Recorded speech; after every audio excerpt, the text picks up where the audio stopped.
Good afternoon, everyone. Want to respond to the press conference that Defence Minister McGuinty gave this morning, and really want to deal with the illusion that Liberals continue to try to create around the Canadian Armed Forces. The numbers that he was talking about on recruitment, again, is really all just a ruse. We know that Minister McGuinty came out to make this announcement on increasing recruitment numbers largely based upon the Auditor General report that was being dealt with this morning at the Standing Committee on Public Accounts. We know for a fact that we continue to lag behind in the number of Canadian Armed Forces below authorized strength in both the Reg and Reserve Force. In the Auditor General's report, they talk about being over 12,600 members short, and at that time of the report, that number of those that were undertrained and undeployable stood at over 10,000. Today, that number has increased to over 12,000, as we heard at the Public Accounts Committee during testimony from the Department of National Defence. We need to make sure that the Liberals don't get any credit for this. The mess that we have in the recruitment and retention crisis was created entirely by the Liberals through the lost Liberal decade, and only now have they started to take this issue seriously. We know that they continue to use only 80% of the recruitment capacity within the Canadian Armed Forces. We know that they continue to run short on the equipment required and the instructors to train up the next generation of those in the Canadian Armed Forces who are enlisting today. And also, in light of the numbers that he was glowing about earlier, still 83% of those who are enlisting to become a member of the Canadian Armed Forces are not being put through the system. Just over 16% is all that they have been able to actually attract and train, and even in that number, we know that there is more and more of them that are either voluntarily releasing or have been released because of medical and other health reasons. So again, we cannot let the Liberals get away with this illusion of actual saying that they've increased recruitment when they have created this problem and they're responsible for fixing it. Do you think that was damage control this morning by the Minister? It was 100% damage control. There was no other really big numbers that came out of it. We still see, as we learned today at the Public Accounts Committee, in the testimony from the Department of National Defence, from the Canadian Armed Forces, and from the Auditor General, that out of the 97 occupations that are in the Canadian Armed Forces, 27 of them are still at critical levels, that they may not even be able to fill those positions over the next 25 years. Some of those positions and some of the failures in training that's happened under the Liberals, that they've actually shut down fighter pilot training in the Canadian Armed Forces. And right now we are outsourcing fighter pilot training and aircraft technician training to other countries. We know that the same thing is going to happen when they decide to go out and buy submarines. That is a failure of these Liberals after the lost Liberal decade, and we cannot allow them to say, hey, we're fixing all this when they actually created the problem. What do you think they should be doing to fix the problem?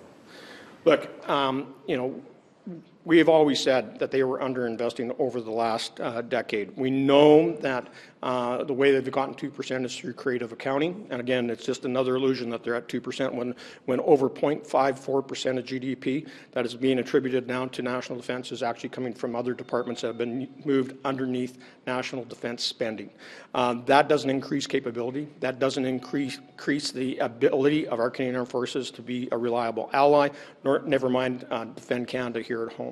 So we need them to focus on what is important to first defending Canada at home and making sure that we have, one, enough troops to do the job, and secondly is that we have all the trades properly staffed so that they can be an entire fighting force to defend Canada and work with our allies. The last Defence Minister said that the personnel crisis, recruitment crisis, the personnel numbers were in a death spiral.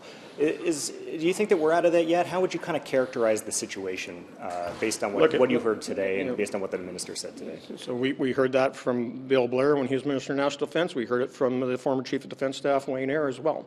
And we know that things were in a death spiral because of Liberal policies their lack of investment, and they didn't take the Canadian Armed Forces seriously. There was no question that until Donald Trump was returned to the White House, that we actually saw them refocus on the Canadian Armed Forces and taking care of our own backyard. So, we need to make sure that we are providing the resources to the Canadian Armed Forces to recruit the personnel, train them up in a timely manner, making sure people aren't leaving because they're sitting around in furlough or waiting to hear back from the Canadian Armed Forces whether or not they're accepted and moving on to other careers. The only reason that we are seeing an increase in numbers today is because of the high unemployment numbers that we're seeing across this country because of liberal mismanagement of our economy. Thank you very much. Can I also ask just about the CTV story last week that the Department of Defense won't confirm Chinese intercepts when it comes to Operation Neon, whether the Chinese aircrafts are buzzing our planes, that the department is concerned about diplomatic sensitivity? Yeah, and I think that's unfortunate. We expect some transparency. When those that are serving the Canadian Armed Forces are facing threats, whether it is while they're doing Operation Neon and other operations in the Asia-Pacific region, or whether or not we have Russian and Chinese fighter jets, bombers, and ships entering into our Arctic. We need to make sure that Canadians understand the threat levels that we're dealing with. What the Liberals are trying to do is placate one of our adversaries when it actually comes to great power struggles that we're witnessing around the world. Thank you very much. How you doing? Do you agree that Canada's ties with the U.S. have become a weakness?